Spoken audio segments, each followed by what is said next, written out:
Assalamualaikum warahmatullahi wabarakatuh. Kami dari kelompok 10 akan menyampaikan materi tentang nilai uang. Saya Melania Nur Asrifah, NIM 101, akan menyampaikan arti nilai uang. Nilai uang dari waktu ke waktu adalah uang yang dimiliki oleh seorang individu saat ini. Nilainya itu tidak akan sama dengan tahun-tahun yang akan datang. Arti nilai uang itu sendiri adalah kemampuan uang untuk dapat ditukarkan dengan sejumlah barang tertentu. Nilai uang itu terbagi menjadi 3 macam. Yang pertama, nilai nominal, nilai intrinsik, dan nilai real. Nilai nominal itu adalah nilai yang tertera atau tertulis pada setiap mata uang yang bersangkutan. Contohnya, pada uang 50.000 itu tertera angka Rp50.000, maka nominal uang tersebut adalah Rp50.000. Dan yang kedua adalah nilai intrinsik. Nilai intrinsik uang itu adalah nilai bahan yang digunakan untuk membuat uang. Contohnya, untuk membuat uang kertas 50 ribuan, itu dibutuhkan kertas dan bahan lainnya yang harganya Rp3.000. Maka nilai intrinsik uang tersebut adalah Rp3.000. Dan yang ketiga adalah nilai real. Nilai real uang adalah nilai yang dapat ditukar atau diukur dengan jumlah barang dan jasa yang dapat Alfionita, NIM 108. Selanjutnya saya akan menjelaskan simple interest atau bunga sederhana. Jadi simple interest ini merupakan bunga yang dibayarkan hanya terhadap pinjaman pokok tanpa efek pemajemukan atau compounding. Bunga sederhana ini adalah metode cepat dan mudah untuk menghitung biaya bunga pinjaman. Bunga sederhana ditentukan dengan mengalihkan tingkat bunga harian dengan pokok jumlah hari yang berlalu antara pembayarannya. Ketika melakukan pembayaran dengan pinjaman bunga sederhana, pembayaran pertama kali ditujukan untuk bunga bulan itu dan sisanya menuju ke pokok. Bunga setiap bulan dibayar penuh sehingga tidak pernah bertambah. Tentu bunga sederhana ini menguntungkan konsumen yang membayar pinjaman itu tepat waktu atau awal setiap bulan. Untuk menghitung bunga sederhana ini caranya yaitu dengan mengkalikan pinjaman pokok dikali bunga periode waktu dikali jumlah periode waktu. Rumusnya seperti ini. Yaitu I sama dengan P dikali I kecil dikali N, di mana P itu jumlah pinjaman pokok saat ini, kemudian I besar itu bunga sederhana, dan I kecil itu tingkat bunga per periode, kemudian N kecil jumlah periode waktu. Contohnya simple interest atau bunga sederhana dari pinjaman sebesar $1.000 pada tingkat bunga 9% dengan jangka waktu 9 bulan adalah I sama dengan P dikali I kali N sama dengan $1.000 dikali 9% dikali 9 per 12 sama dengan $67,50. Selanjutnya saya akan menyampaikan materi terkait compound interest. Compound interest atau bunga berbunga adalah bunga yang diperoleh dengan menjumlahkan jumlah pinjaman pokok dengan bunga yang diperoleh pada periode sebelumnya. Compound interest sendiri mengacu pada akumulasi dari jumlah bunga yang diperoleh dari waktu ke waktu.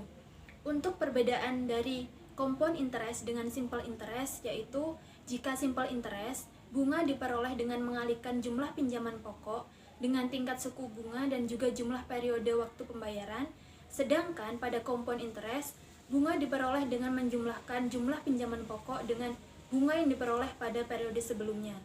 Untuk contohnya dapat dilihat pada gambar berikut.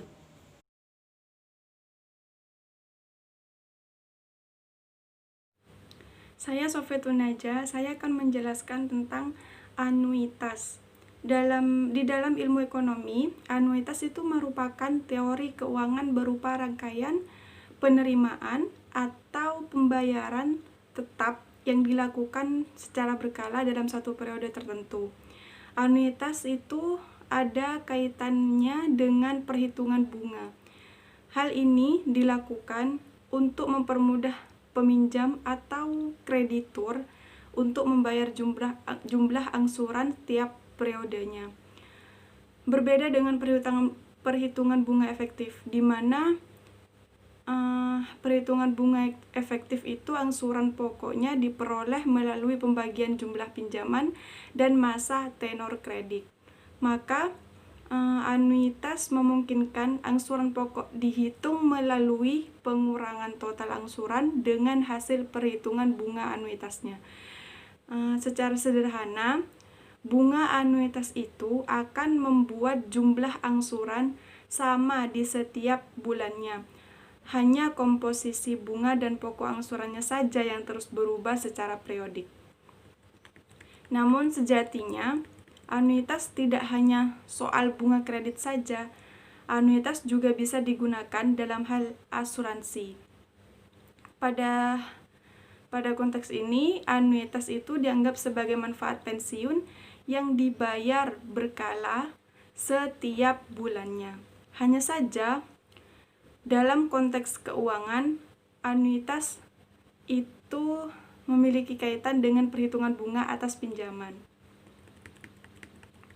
Berdasarkan waktu pembayarannya atau waktu pembayaran cicilan atas kredit atau pinjamannya, anuitas itu dibagi menjadi beberapa jenis, yaitu ada 4 jenis.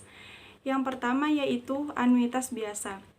Anuitas biasa itu artinya pembayaran atau penerimaan yang dilakukan secara berkala pada jangka waktu yang sudah ditentukan di akhir periode.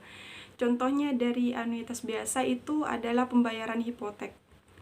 Dan yang kedua yaitu anuitas jatuh tempo. Anuitas jatuh tempo itu sendiri merupakan jenis anuitas dengan pembayaran atau penerimaan berkala pada jangka waktu tertentu di awal periode. Contoh dari anuitas biasa yaitu premi asuransi dan pembayaran sewa. Yang ketiga yaitu anuitas tangguhan. Anuitas tangguhan itu artinya pembayaran atau penerimaan secara berkala pada jangka waktu tertentu atau dilakukan setelah beberapa periode berjalan. Oleh karena itu, anuitas tangguh ini sifatnya itu disebut dengan ditangguhkan atau ditunda. Contoh dari anuitas ini adalah bunga deposito dan bunga pinjaman. Dan yang keempat yaitu anuitas langsung. Anuitas langsung merupakan jenis dari anuitas dengan pembayaran atau penerimaan secara berkala pada jangka waktu tertentu yang dilakukan secara langsung tanpa menunda. Jenis anuitas ini sebenarnya itu mirip dengan anuitas biasa karena pembayarannya atau penerimaannya itu pasti terjadi. Contoh dari anuitas langsung yaitu pembayaran kredit barang.